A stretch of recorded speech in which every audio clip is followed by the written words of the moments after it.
예, 지금부터 오늘 이제 세 번째 발표 시간을 가지도록 하겠습니다. 오늘 세 번째 발표는 예수처럼 부처처럼이라는 책을 저술하신 이영석 신부님이 발표를 해주시겠습니다. 뜨거운 박수로 맞이해주시죠.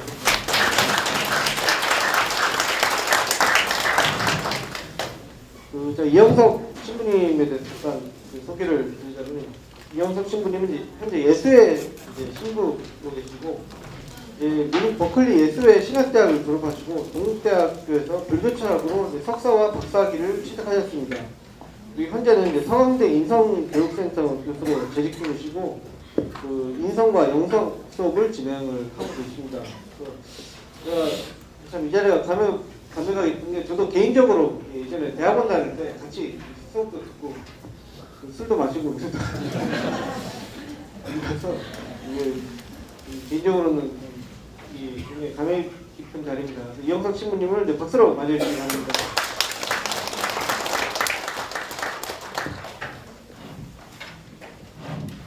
예, 먼저 한국불교학회에 감사드립니다. 처음 제가 초대받고 놀랍고 당황스럽고 기분이 참 묘했습니다. 왜냐하면 이 책이 뛰어난 학술서도 아니고 학술서가 아니거든요, 사실. 그렇다고 해서 번뜩이는 통찰이 담겨 있는 그런 책도 아니고, 평범한 한 개인의 그냥 삶의 일상을 소소하게 적은 일기책이라고나 할까요? 일종의 에세이라고나 할까요? 그런 책이라서 이 귀한 자리에 나서도 되나. 그래서 한국불교학회가 이런 책을, 또 이런 저자를 이렇게 초대해도 되나, 이래도 되나 싶었습니다, 제가 처음에. 그래서 제가 이 자리에 나가 혹시나 우리 불교학회에 누가 되지 않을까 조금 염려스럽고요. 그래서 처음에 제가 거절을 했습니다. 안 된다. 그 자리에 있을 만한 그런 책이 아니다. 그럼에도 불구하고 제가 감히 이 자리에 오게 된 것은 세 가지 이유입니다. 첫 번째 한 가지 이유는 우리 한국불교학회 회장을 맡고 계신 성스님 때문이고요. 참 오래간만에 뵙습니다. 한 7년 정도 되었나요? 함께 이제 제가 석사 공부할 때 함께 스님과 함께 공부한 인연도 있고요. 그래서 우리 도반들끼리 함께 공부하는 그분들끼리 교수님을 모시고 죄송합니다. 삼천사에 가서 식사 공양 대접도 받은 기억도 있고요. 아주 기가 막혔습니다. 그리고 7년 전인가 한 번은 제가 북한산에 혼자 등반을 갔다가 이제 산에 갔다가 아주 무더운 여름철이었는데요. 땀을 뻘뻘 흘리면서 삼천사 쪽으로 내려오는 길에 우리 스님이 계시지 싶어서 아주 몰골이 많이 아님에도 불구하고 스님을 한번 찾아뵌 적이 있습니다. 그때 스님께서 아주 반갑게 저를 맞아주셨고, 그 무더운 여름철 그날 손수 수박을 이렇게 잘라가지고 씨앗이 된 수박이었습니다. 아주 차가운 수박을 주셔가지고 먹었던 그런 고마움도 있고, 그래서 이 자리에 부족하지만 오게 되면 우리 성은스님 만나 뵙겠구나 싶어서 이렇게 왔습니다. 첫 번째 이유고요. 두 번째 이유는 좀 이기적인 생각이 있었습니다. 좀 얍삽한 생각이죠. 이렇게 한국불교학회 제자와의 대화 이런 시간이 오면 혹시나 이 책이 좀 더 팔리지 않을까. 생각보다는 이 책이 그렇게 많이 나가는 편은 아니고, 그렇다고 해서 적게 나가는 편도 아닙니다만, 제가 기대했던 것만큼은 그렇게 인기가 많이 있지는 않은 것 같아요. 처음에 저는 이제 이 책을 제 의도와는 달리 출간이 된 책이긴 하지만 그래도 한 10,000권 정도는 나가지 않을까 이렇게 생각을 했습니다. 그랬더니만 주위에서 그거 종교책 10,000권 나가는 거 쉽지 않다, 1,000권 나가는 것도 쉽지 않다 이렇게 이야기를 하더라고요. 그런데 다행히 1,000권은 넘었습니다. 그래서 이 자리에 오면은 책이 좀 더 나가지 않을까 하는 생각인데 이 책상에 보니까 책들이 없는 것 같아요. 그래서 두 번째는 좀 이기적인 생각이 있었고요. 세 번째 이유는 제가 이렇게 학회에 나온 것이 정말 오래간만입니다. 그건 한 5년 되었나요? 한 4, 5년 동안 이런 학회 자리에 제가 자의반, 타의반으로 이렇게 볼 수가 없었습니다. 제가 석사학위를 바스반두, 그러니까 세침의 구사론으로 석사학위를 했고요. 또 박사학위를 산티데바라고 하죠. 적천의 입고래 행론으로 제가 이제 박사학위를 했는데요. 10년이 훨씬 넘게 범어 원전을 이제 파고들면서 공부를 했었는데요. 그러다 어느 날 갑자기 제가 소속된 교단의 초대에서 제가 불교학 공부를 떠날 수밖에 없었습니다. 왜냐하면 처음에는 이제 서강대학교에서 불교를 좀 가르쳤는데요. 갑자기 어느 날 갑자기 서강대학교에 이제 인성교육센터가 새롭게 만들어졌고요. 그래서 이제 서강대학교 학생들에게 인성교과 수업을 해야 된다. 위에 어른들이 그렇게 결정을 하게 되었고, 삼폭도 없이 인성교육과는 전혀 상관이 없는 제가 책임을 받게 됐습니다. 그러다 보니까 불교 공부를 더 이상 할 수 없었고요. 그래서 지난 4, 5년 동안은 우리 학부학생들 상대로 인성교과목을 전담을 하게 된 것이죠. 그래서 불교학 공부를 더 이상 할 수 없는 그런 입장이 되었습니다. 그래서 제가 밤잠을 설쳐가면서 범어 원문을 해석하고 고민하고 공부한 것이 너무나도 아까워가지고 제가 소속된 교단의 초대에 불만이 상당히 컸었습니다. 처음에는. 그렇지만 10년이 훨씬 넘게 이 불교라고 하는 멋진 공부를 할 수 있도록 허락해준 우리 교단 사람들, 또 우리 형제들 너무 고마워서 제 뜻과 제 의지를 이제 포기하기로 마음을 먹었습니다. 그것 때문인지 한 5년 만인데요. 이 학회 자리에 이렇게 서게 된 것이 꼭 뭐라고나 할까요? 이런 말 하면 안 되지만 고향집에 온 듯한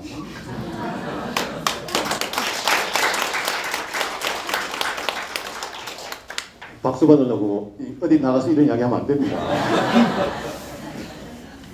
그래서 고향집에 온 듯하게 아주 마음이 푸근하고 설레이고 기분이 참 좋습니다. 묘하고 그렇습니다. 그래서 이것이 제가 감히 이 자리에 서게 된 세 번째 이유입니다.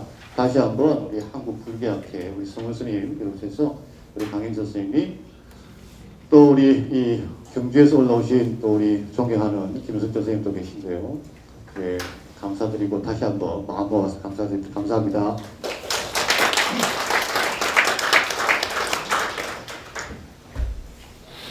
예수처럼 부처처럼이라고 하는 이 책은 제가 석사 과정을 공부하던 2000년경에 첫 씨앗이 뿌려졌습니다. 그 당시 저는 이제 석사 공부를 하면서 이제 보통 석사 2학기쯤 되면 무슨 논문을 쓸까 고민을 하기 시작하잖아요. 그때 제가 구사론에 나오는 육인사역업과 로 석사 논문을 쓰면 참 좋겠다라고 생각을 했습니다. 그리고 이제 준비 작업을 석사 2학기 때부터 했는데요. 아시다시피 이 구사론이라고 하는 이 책이 재미가 없는 책이잖아요. 아주 드라이한 책이죠. 게다가 이 범어로 산스크리트로 이 구사론을 읽는다는 것이 참 무미건조하고 좀 그랬습니다. 그래서 건조한 사막과 같은 이 석사 공부, 석사 논문을 준비하면서 오아시스가 저에게 필요해 그랬었어요.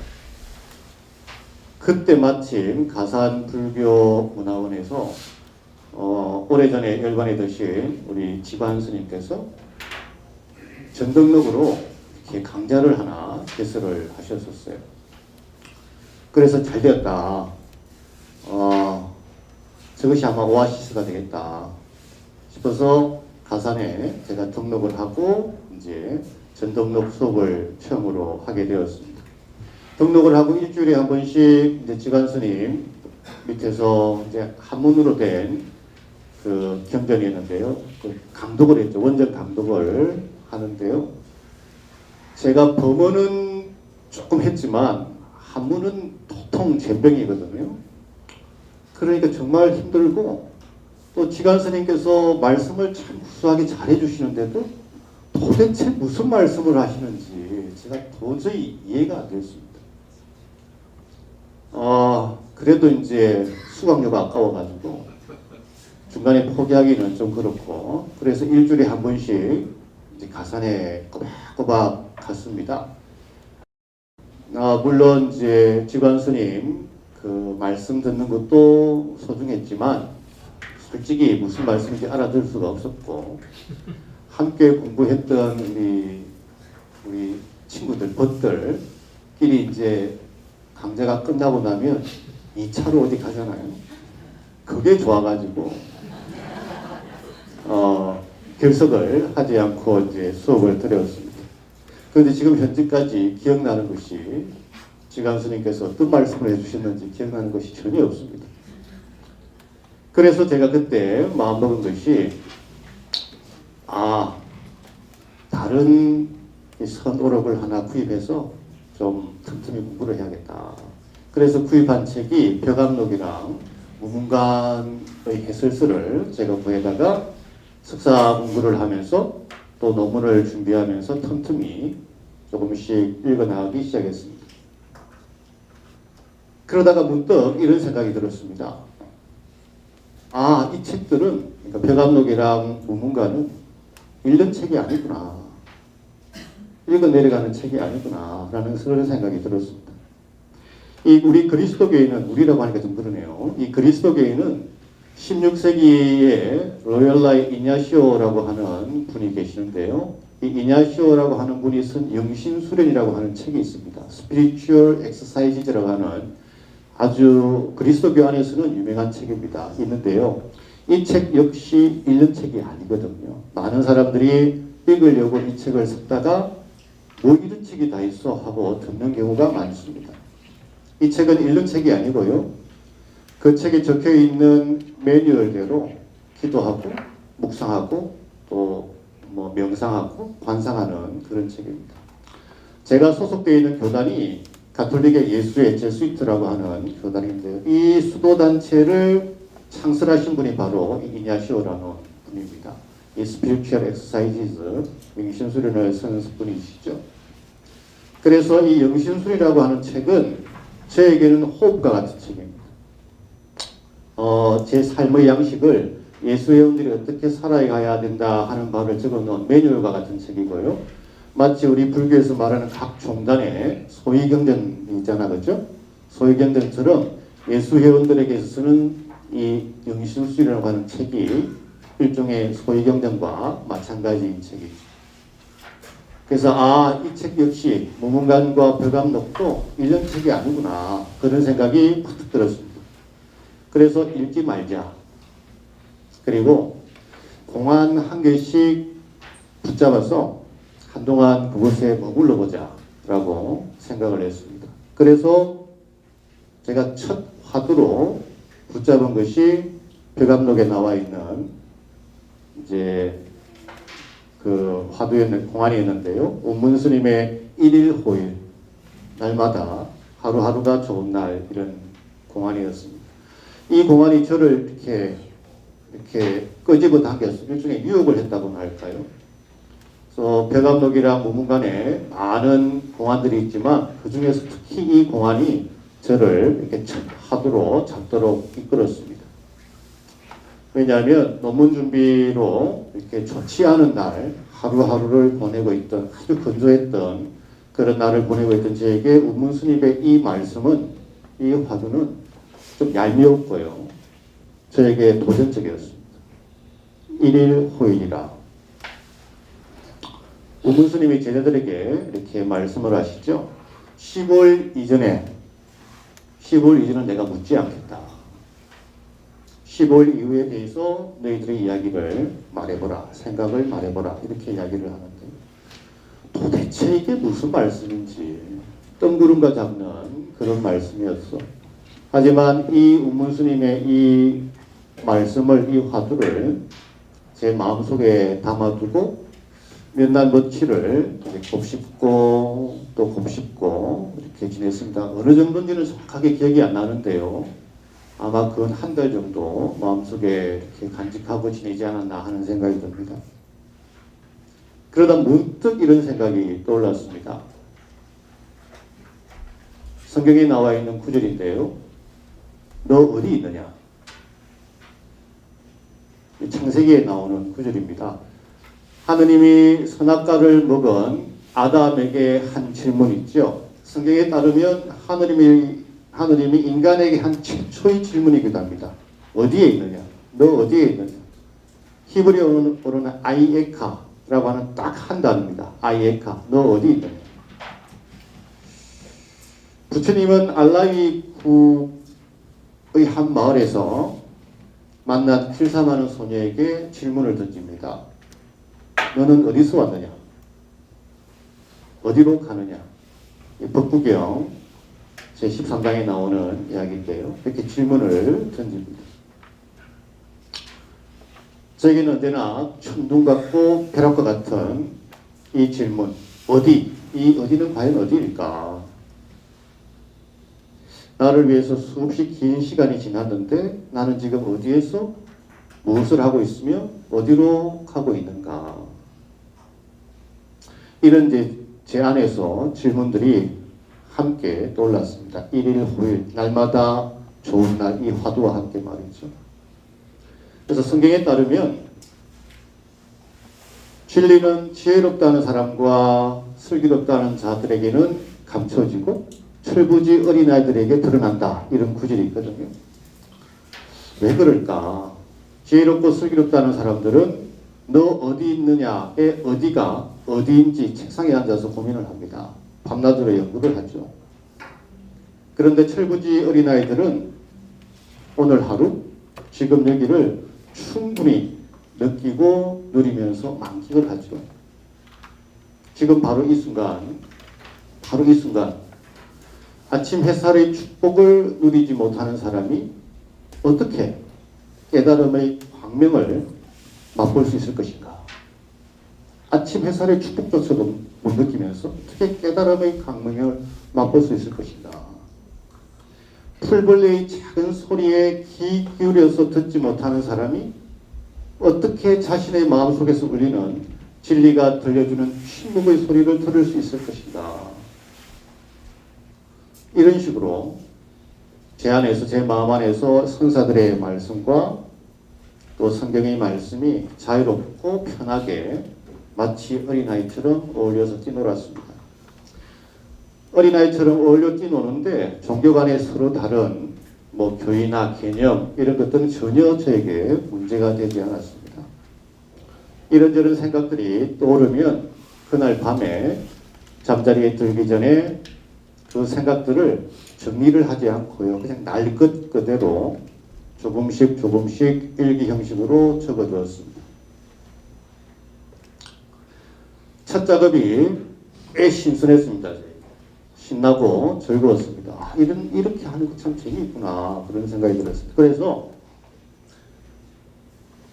또 한번 해보자 싶은 생각에 두 번째로 제가 택한 그 공안이 무문관 제17칙이죠. 남양 해충국사가 그렇게 제자, 시자를 부르는 그런 공안을 제가 택했습니다. 보통 국사 3환이라고 하는데요. 해충국사가 시자를 3번 부릅니다. 그리고 시자가 3번 대답을 하죠. 이때 국사가 시자에게 이야기합니다. 내가 너를 저버렸는가 했더니 네가 나를 저버렸구나. 이게 이제 공안인데요. 이 공안을 화두로 제가 붙잡는 순간 갑자기 구약 성경에 나와 있는 한 스토리가 동시에 떠올랐습니다. 스승 엘리가 제자 소년 사무엘을 부르는 그런 이야기가 나오거든요. 해충국사가 시자를 세 번 부르듯이 스승이 부르는 것이 아니라요. 하나님이 소년 사무엘을 세 번 부릅니다. 그렇지만 사무엘은 스승 엘리가 자기를 부르는 줄 알고 대답을 합니다. 왜냐하면 소년 사무엘은, 그러니까 시자 사무엘은 아직 하느님을 알지 못했고 하느님의 말씀이 그에게 드러난 적이 한 번도 없었기 때문입니다. 이 국사사만 공안을 붙자는 순간 이 엘리와 사무엘의 이야기도 떠올랐지만 그와 동시에 또 떠오른 것이 십자가 위에서 울부짖는 예수의 모습도 함께 떠올랐습니다. 예수가 십자가에서 이렇게 이야기하잖아요. 엘로이 엘로이 라마 사박탄, 저희 하나님 어찌하여 저를 버리셨나이까. 하나님께서 이야기하는 듯 들렸습니다. 내가 너를 버린 것이 아니라 네가 나를 버렸다. 이렇게 이야기하는 것 같아서 바로 저에게 하는 말씀처럼 들렸습니다. 왜 예수는 이렇게 소리쳤을까? 한동안 이곳에 머물렀고요. 그때 떠오른 생각들을 날 것 그대로 또 노트에, 컴퓨터에 옮겨 적어뒀습니다. 이런 작업들이 제 대학원 공부를 방해하지를 않았습니다. 논문을 준비하는데도 전혀 방해하지를 않았습니다. 뭐 과제를 제출하는 것도 아니고요. 누구에게 보이는 것도 아니고요. 그저 제 이야기를 제가 하고 싶은 만큼, 적고 싶은 것만큼 그냥 적어두는 것이 전부였기 때문에 전혀 석사 공부를 하고 또 석사 논문 준비를 하고 이어서 박사 공부를 하고 박사 논문을 준비하는데 전혀 방해가 되지 않았습니다. 마치 농부가 된 듯했습니다. 성경과 벼감로 그리고 무문관을 통해서 제 마음에 물을 주고 또 걸음을 주면서 제 마음밭을 일구고 씨앗을 심고 가꾸는 농부가 된 듯한 느낌이 들었습니다. 이 책 제목만 보시면은 많은 분들이 오해하곤 합니다. 제 지인들도 오해하곤 하는데요. 예수처럼 부처처럼 이게 제목이잖아요. 그래서 많은 지인들이 제게 물어봅니다. 예수처럼 부처처럼 살라는 뻔한 이야기를 적어놨구나 이렇게 생각들을 하는데요. 그래서 저는 지인들에게 이야기합니다. 이 책의 주제는 예수처럼 부처처럼 절대 살면 안 된다. 그것이 주제다. 왜냐? 예수처럼 부처처럼 살면 심심하잖아. 그래서 예수처럼 부처처럼 살면 안 된다라고 제가 농담 삼아 이야기를 합니다. 이 책의 주제는 우리가 예수처럼, 이들은 로마 제국이 이 그리스도교가 국교가 되고 난 다음에 그냥 도시에 있으면 더 좋을 텐데 그럼에도 불구하고 도시를 떠나서 사막으로 갑니다. 그곳에서 금식과 기도를 하고요. 그것을 통해서 자신들의 영성을 가꾸고 키웠는데요. 그들에게 사막은 도량인 셈이죠. 일종의 마음을 담는 도량이었습니다. 왜 그들은 사막에 갔을까? 또 사막에 가야만 했을까? 그곳에서 그들은 무엇을 찾았을까? 누구를 만났을까?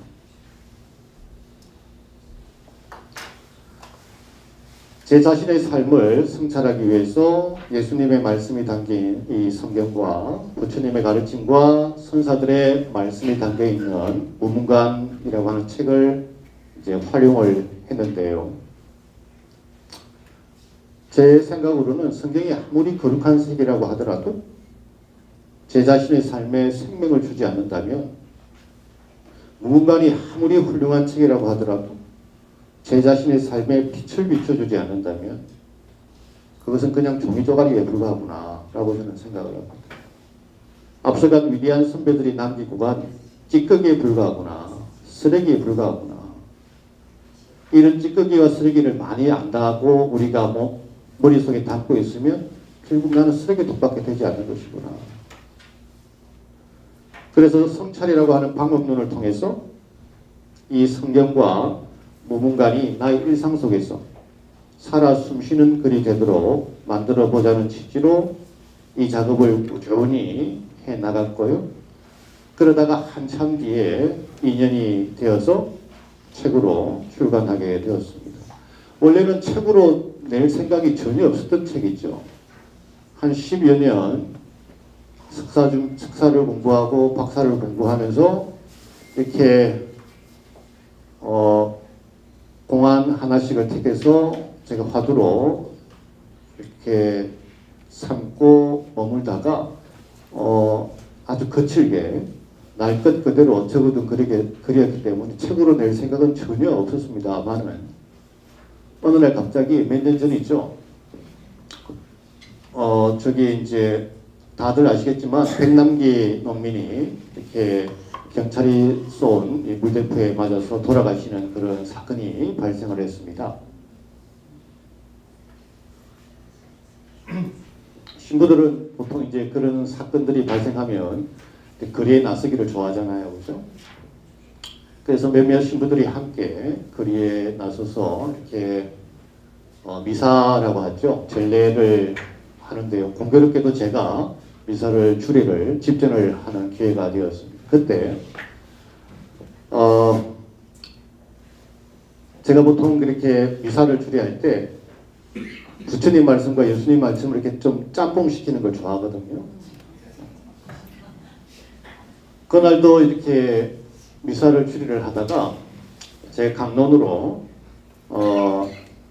무문관 제9칙이죠. 대통치성불 이야기를 이렇게 제가 이렇게 함께 섞어서 이야기를 했습니다. 뭐 그런 식으로 이제 강론을 끝나고 행사가 끝났는데요.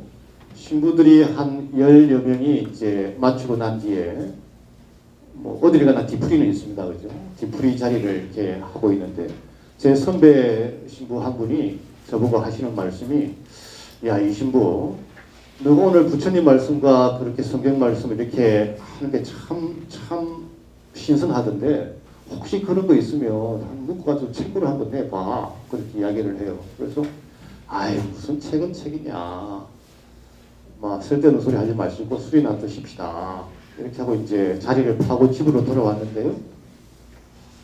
그날 밤에 그 선배의 초대가 이렇게 마음속에서 떠나지를 않는 거예요. 그래.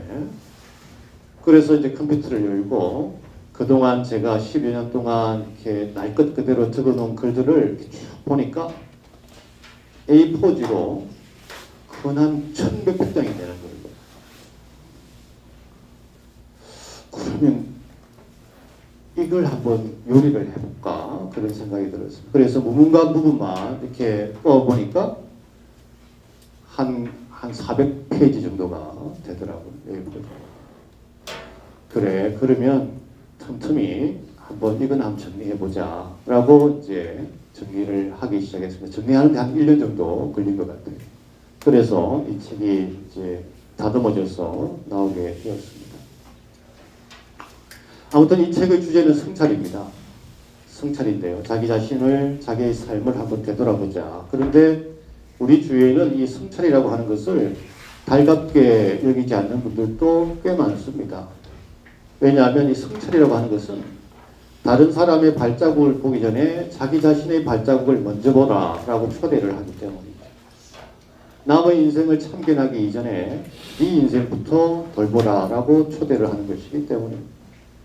또는 어떤 분들은 이 바쁜 세상에 언제 멈추고 나아가기도 바쁜데 언제 멈추고 되돌아서서 내가 걸어온 발자국을 바자치를 이렇게 되돌아보고 그리고 다시 또 돌아서서 또 나아가게 그런 시간 낭비를 하느냐 성찰이 밥 먹여주냐 이렇게 이야기하는 분들도 꽤 많습니다. 맞습니다. 성찰이 결코 밥 먹여주지는 않습니다. 그런데 이제 이런 말이 있습니다.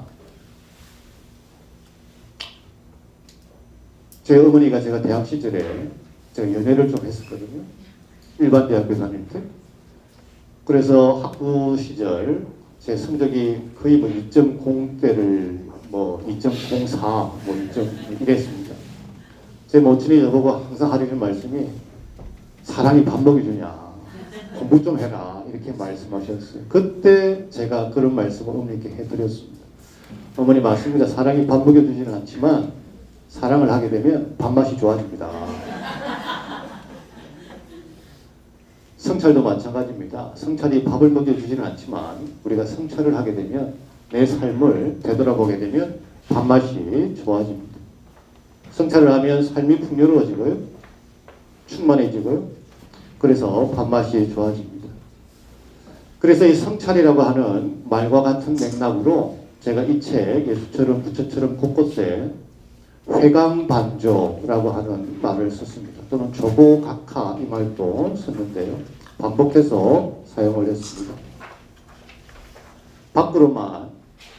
밖으로만 향하는 빛을 되돌려서 내 안을 비추자. 그리고 내 발밑부터 먼저 살펴보자 라고 하는 의미로 회광반조 조고각하라는 말을 반복적으로 몇 차례 사용했습니다. 자기 안에, 내 안에 무엇이 있는지, 그리고 지금 여기 무엇이 있는지 보라는 것이죠. 문간 제11칙에서 조주 스님이 암자 두 곳을 방문합니다. 그리고 질문을 던지죠. 안에 누가 계십니까? 두 암자 주인이 주먹을 내보이는데요. 우리 마음에 그들이 들어보인 그 주먹 사이가 주먹이 어떻게 다른지에 대한 분별심이 있는가? 아니면 그 주먹을 낸 사람들의 깨달음의 정도에 대한 우열에 대한 그런 분별심이 있는가?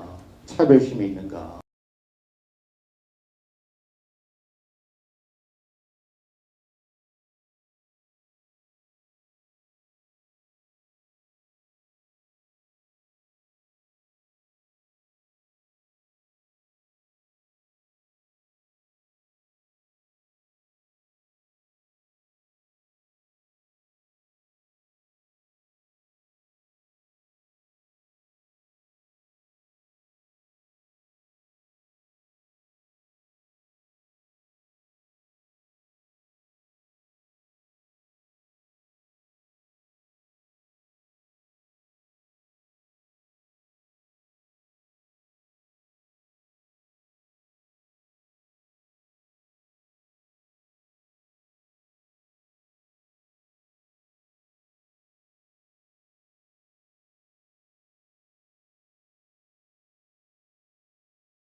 그것도 아니면 조주 스님에게로 향해서 인정과 인정하지 않음, 부정과 긍정, 뭐 질책과 칭송, 걸음과 옳음, 가짜와 진짜, 얕음과 기품에 대한 스님의 의도를 파악하려고 하는 그런 생각이 있는가?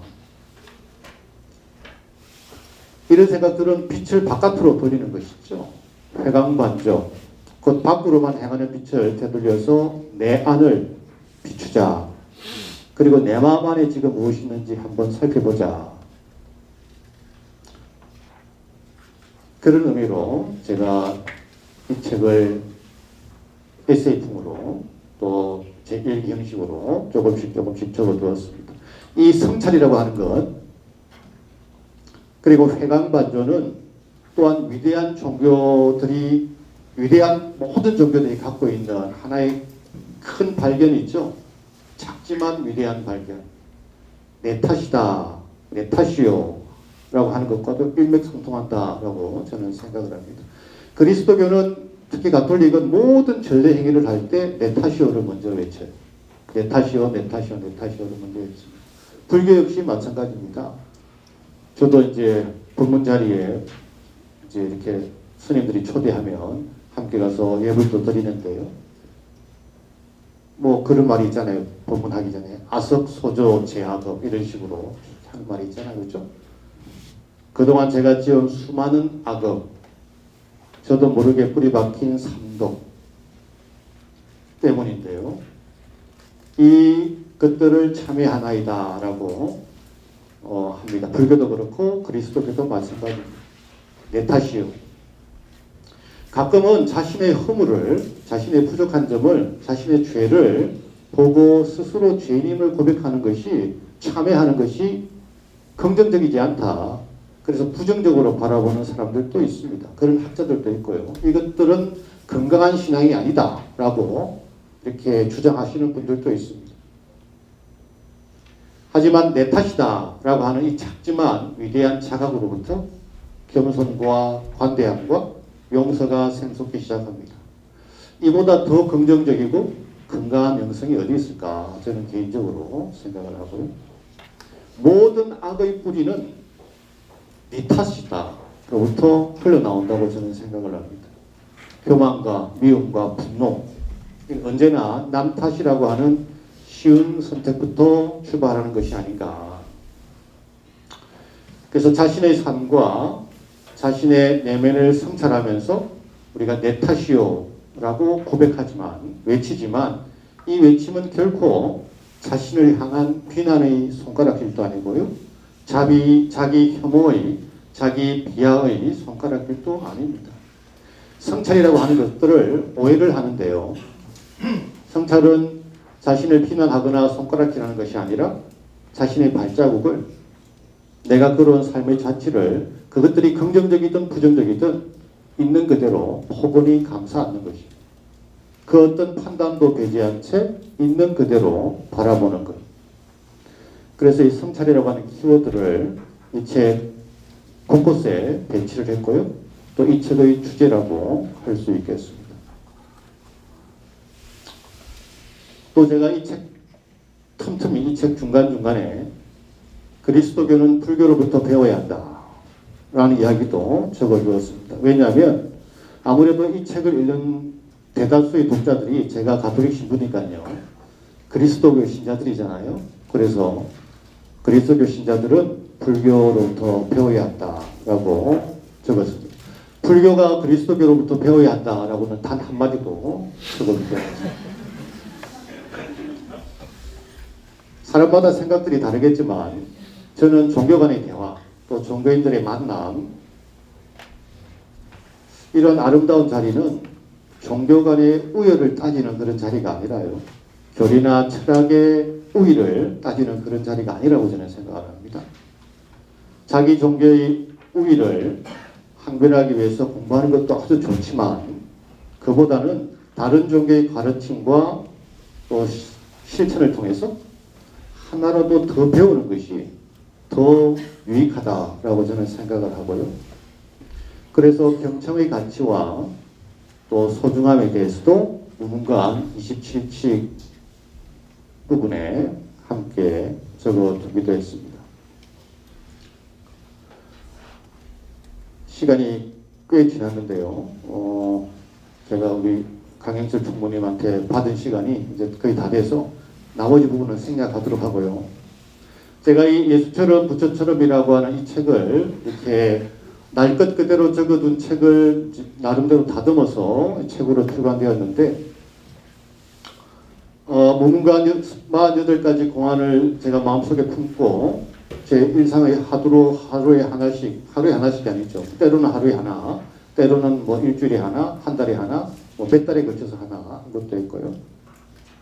제가 품고 다니면서 의도적으로 간과한 것이 하나 있습니다. 그것은 바로 한문 번역에는 그다지 신경을 쓰지도 않았고 신중하지도 않았다는 사실입니다. 무문간의 한문 한 글자 한 글자 그 정확성에 초점을 맞추는 것은 아주 중요한 작업이죠. 그래야 의미의 왜곡을 최소화할 수 있기 때문에 정말 소중한 작업입니다. 제가 석박사 논문을 준비하면서 저는 이제 주로 범어로 된 원전을 통해서 공부를 했고 또 수업 시간이나 논문 디펜스 할 때도 이 범어 한자의 의미의 정확성이 얼마나 중요한지 하는 것은 제가 몸소 겪었고 또 인지를 하고 있었거든요. 만약에 이것이 학술서였다면 제가 범어를 하듯이 그렇게 정성스럽게 또는 신중하게 한문 한자 한자 해석을 했을 겁니다. 하지만 학술서가 아니고 그냥 제 일기장이다라는 생각에 심할 정도로 원문에 구애받지 않았습니다. 뿐만 아니라 한문을 정확하게 번역할 능력이 저에게는 또 없습니다. 범어랑은 모르겠지만 한문은 그렇습니다. 그저 제 일상과 경험과 제가 체험한 이웃들의 나눔을 통해서 그냥 자유롭게 해석의 지평을 제가 넓혀나갔습니다. 문자에 끌려다니는 것보다 핵심적인 취지를 이해하는 것이 더 중요하지 않을까라고 생각을 했고요. 학술서였다면 제가 그렇게 못했겠죠. 하지만 가벼운 책이기 때문에 그렇게 했습니다. 그 열매로 예수처럼 부처처럼이라고 하는 부족하지만 아주 조그마한 책이 탄생하게 되었습니다. 감사합니다.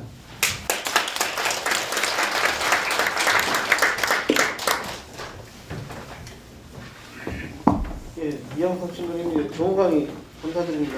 혹시 질문 있으시면은 예를 들어서 그 정도 질문을 해주시기 바랍니다.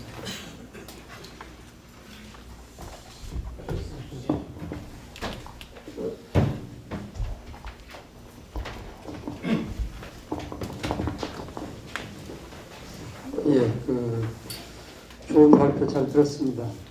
말씀하시는 거 보니까 굉장히 우리 선사의 말씀을 그대로 몸으로 마음으로 이렇게 실천하고 계셔갖고 또 기독교의 정신을 잘 이렇게 살려서 생활하고 계십니다.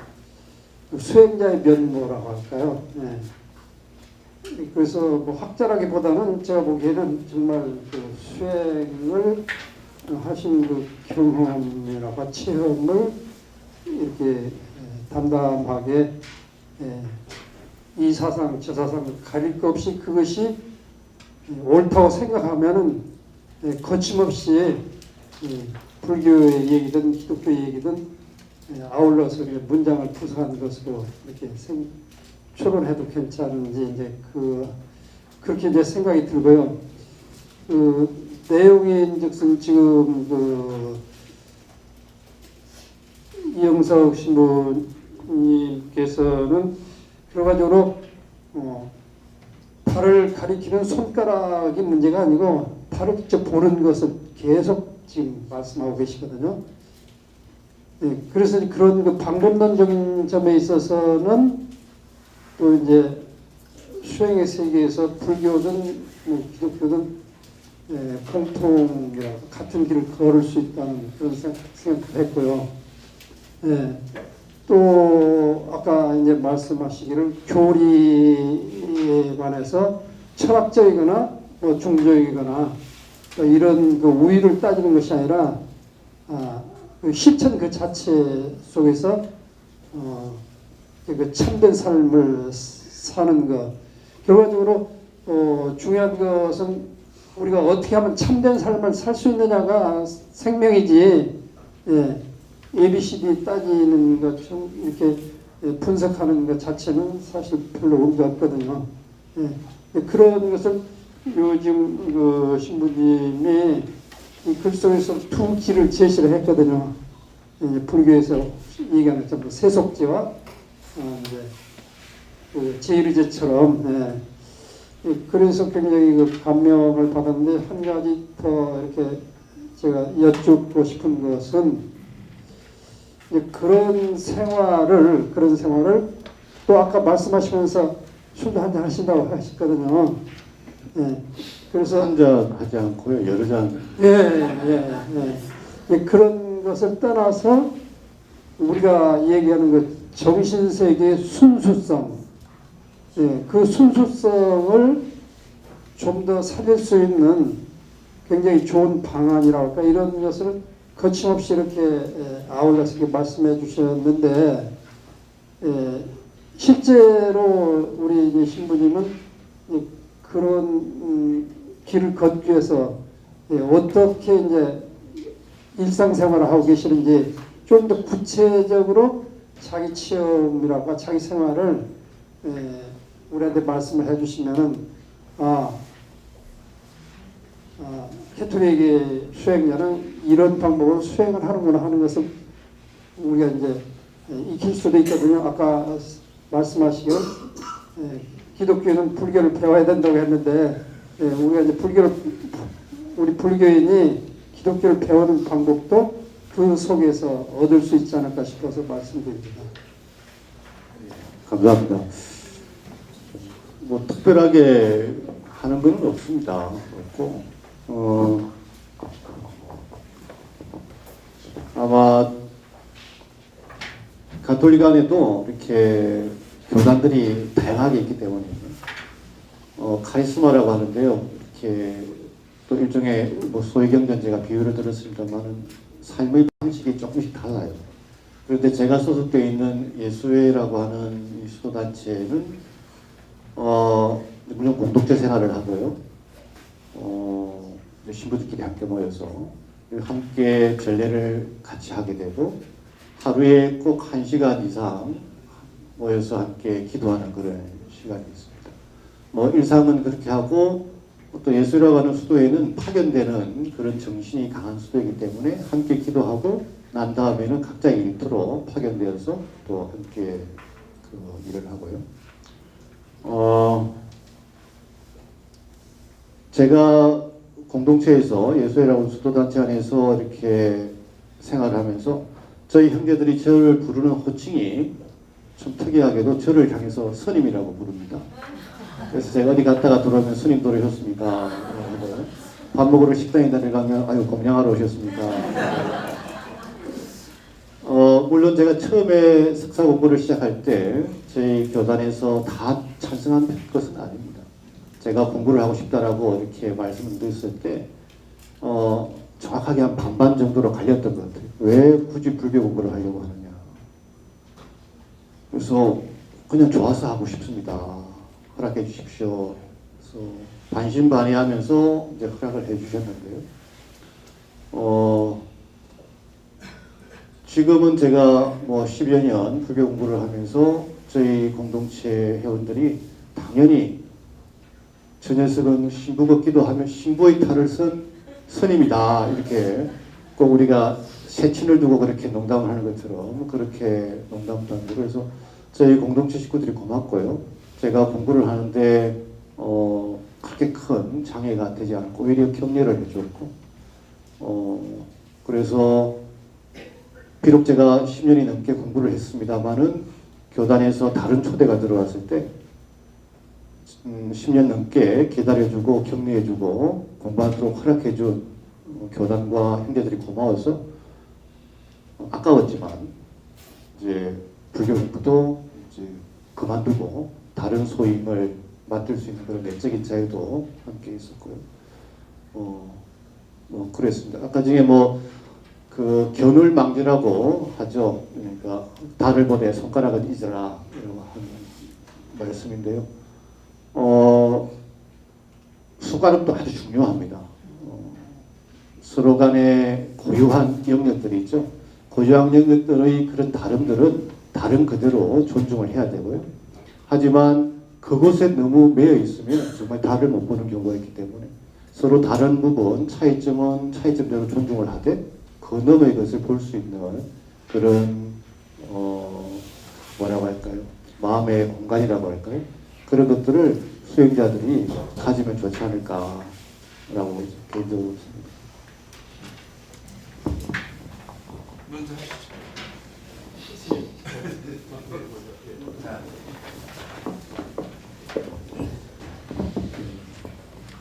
우리 신부님에게 박수 한번 주시겠어요?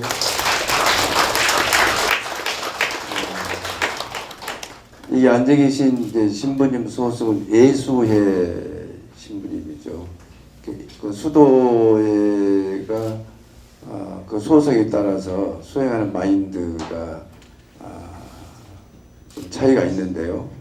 예수회는 우리 불교 비구성 그 선수행하는 그런 노동력하고 거의 같다 해도 과언이 아닙니다. 그렇기 때문에 불교 대학에 와서 공부를 하셨지 않느냐 그렇게 생각하고, 다른 소속의 신부님들은 이런 언어를 도저히 쓸 수가 없습니다.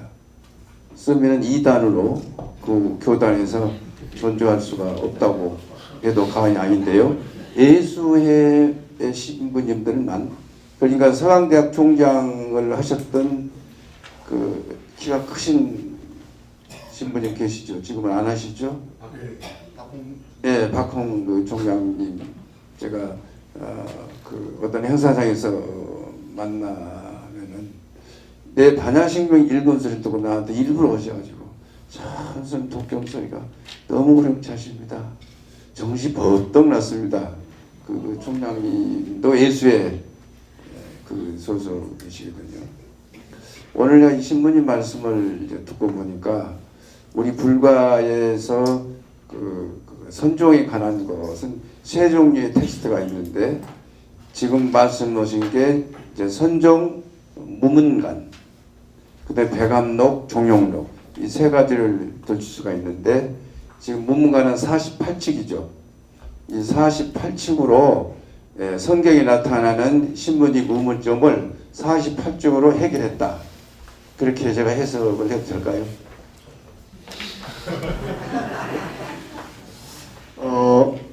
뭐 어문이라고 하기는 그렇고 제 스스로 던진 질문이라고 하는 네, 그 네.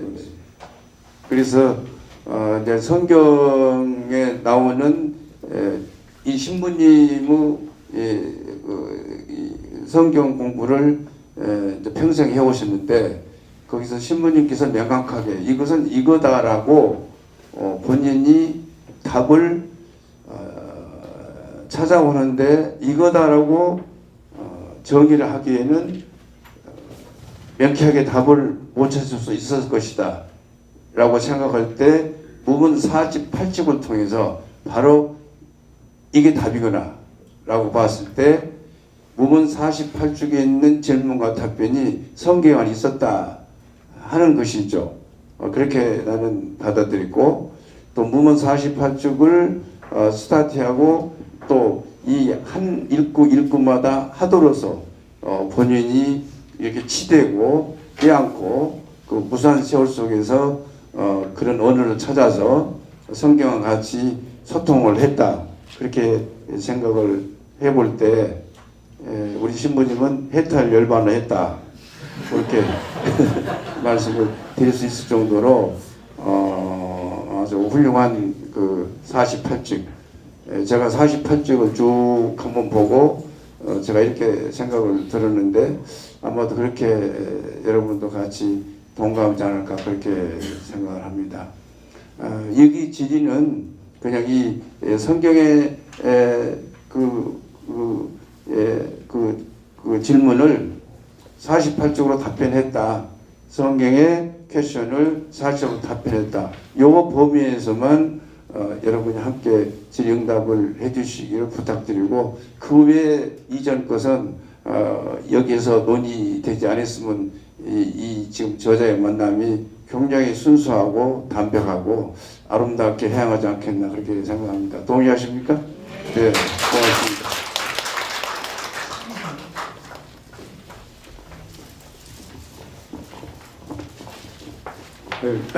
뭐저 신부님 진작도 그랬지만은 실제 어떤 글을 쓰시는지 오늘 아주 너무나 감명 깊게 봤습니다. 그 차례에 40가지 제목, 책의 제목이 락체트에 저 뒤쪽에 29페이지부터 이렇게 쭉 써있는 것들이 이제 읽어봤거든요. 근데 실제 저희가 불교학 공부하긴 하지만은 사실 신부님처럼 그렇게 아주 너무나 이제 그 순수하게 불교 가르침에 이제 감동을 느낄 때가 실제는 학교 제도권에 들어오기 전입니다. 이제 이 대학원 입학하기 전에 그때는 어떤 스님 큰 스님 말씀 한 말씀만 들어도 그 말씀 가지고서 뭐 한 달 두 달 갔다가 이제 새기면서 또 그 경에서 어떤 한 구절 경구를 보더라도 이제 그 경구를 가지고 뭐 1년 2년 가지고 공부합니다. 그러다가 제도권에 들어와서 이 꼬리표가 붙으니까 뭐 학위를 받았다, 그다음 교수도 하다 보니까 나태해집니다. 그래서 타성에 젖어가지고 이제 그냥 그렇게 이제 생활하고 있는데, 말이 불교학자지 옛날에 그 신세라면 다 잃어버렸다고 제가 이제 오늘 비로소 느낍니다. 그래서 신부님 뵈니까는 어떻게 보면은 경계부에 계시면서 이제 양쪽의 종교를 다 이제 아주 신선하게 있는 그대로 그 근본 가르침을 이제 이 파악할 수 있는, 이제 아까 성찰 말씀하셨지만은 그래서 너무나 부럽습니다. 그래서 그 어느 한쪽에 이렇게 매몰된 사람보다 경계부에 서 있을 경우에 자기의 종교든 남의 종교든 훨씬 더 잘 그렇게 드러나고 있는 것 같습니다. 그 또 하나 이제 말씀드린다면은 이제 이 목사님 중에도 이제 해외에서 학위 받은 분들 보면은 불교 논문이 많습니다. 그러니까 신학대학 가셨다가 기독교 논문 쓰려면은 쓸 게 없어가지고, 왜냐면 워낙 많이 이제 건드렸기 때문에, 그래서 종교학과 들어갔다가 실제 뭐 아시는 분들 많은 분들이 그 원칙을 연구한 분도 계시고요. 한시대학 김상일 교수님 같은 경우는 목사님인데 박사학위 논문이 원칙 연구입니다. 그 다음에 뭐 기리성 교수님이든지 다들 이제 실제 신학은 개신교지만은 그렇게 불교 논문으로 학위받은 분들 많이 계신데, 그 최근에 그 미국 같은 경우에 그러니까 주부란 말이 있죠. 주이시 부리스트. 그러니까 유태인들 중에 이제 불교 신자가 많습니다. 또 하나 이제 드리면은 그 윗바사나 센터가 이스라엘의 예루살렘에도 윗바사나 센터가 있고요. 다 유대교 신자들입니다. 심지어 이슬람 국가인 이란의 테헤란에 윗바사나 센터가 있답니다. 그래서 이제 실제 이 불교가 그 여실지란 말을 하듯이 어떤 도그마의 종교가 아니고 세상을 있는 그대로 보는 것이 불교이기 때문에 어떻게 보면은 종교 중립적인, 그러니까 말이 불교라고 말이 붙긴 붙었지만은 이제 어느 종교인이든지 간에 생명과 세상에 대해서 깊이 통찰하는 사람들은 다 공감할 수 있는 이런 가르침이 이제 공유할 수 있는 있기 때문에 이제 여러분들께서 이렇게 같이 우리가 함께하는 것 같습니다. 그래서 일단 오늘 제가 이제 가장 큰 감명은 경계부에 계시기 때문에 이제 옛날에 30년 전에 제가 순수했던 그걸 지금 다 잊어버렸구나 하는 그런 반성을 하게 만들어 주셨고요. 그래서 이제 이 책이 하여간 그런 이제 자기 종교에 매몰돼 가지고 어떤 이제 그런 조직원처럼 활동하는 이런 식의 잘못된 종교관에서 벗어나게 만드는 그런 역할을 하실 것 같습니다. 하나 여쭤볼 거는 제 말이 더 길었습니다. 여쭤볼 게 있습니다. 제목을 예수처럼 부처처럼 이렇게 붙였는데 말씀 듣고 보니까 혹시 제목을 출판사에서 붙이신 게 아닌가 합니다. 신부님께서 직접 붙이셨나요? 아니면 왜냐면 신부님께서 붙이실 경우에는 아닐 것 같은데 그래서 여쭤보고 싶습니다. 결국은 제가 선택을 한 것이죠. 선택을. 예, 원래는 그 제목을 이렇게 뭐라 불자, 콤마, 성경을 읽다 뭐 이런 식으로 제가 이렇게 했습니다. 그런데 제가 불자가 아니고 그래서 출판사 측에서는 좀 그런 것 다시 한번 생각을 해보시라. 그래서 제가 그럼 뭐가 좋을까? 그래서 이 책 내용 중에 예수처럼 부처처럼이라고 하는 그런 부분도 있고 그래서 그러면 예수처럼 부처처럼이나 부처처럼 예수처럼이나 둘 중에 하나로 하면 좋겠다. 그래서 뭐 뭐 출판사에서 한번 정해보시죠. 저는 뭐 선우가 중요하지는 않지만 그래서 하면 좋겠다고 하니까 출판사에서 아무래도 가톨릭계 출판사다 보니까 예수처럼 부처처럼이다 이렇게 생각했습니다.